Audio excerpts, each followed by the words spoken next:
As we know, the USS Arizona and the USS Missouri face each other as bookends.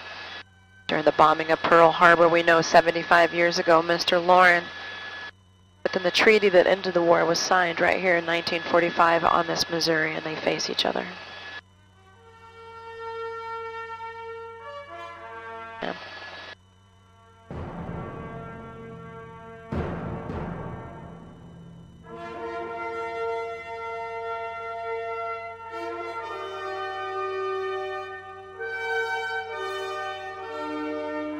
Mr. Lauren, the Arizona.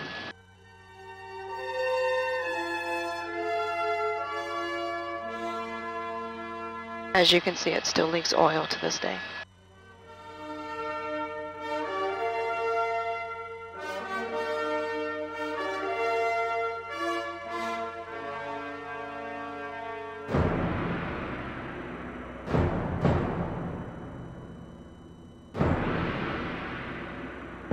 I'm going to do a little turn right here, family.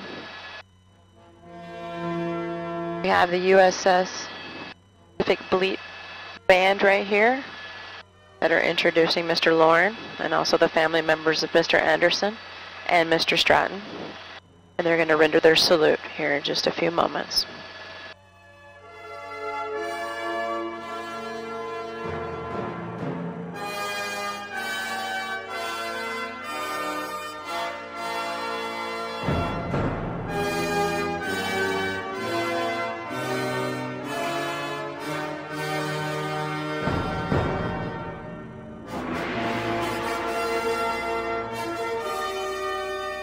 Now right out in front of us for you, Miss Mary, Mr. Travis, Miss Becky, here's the Arizona Memorial one more time for you.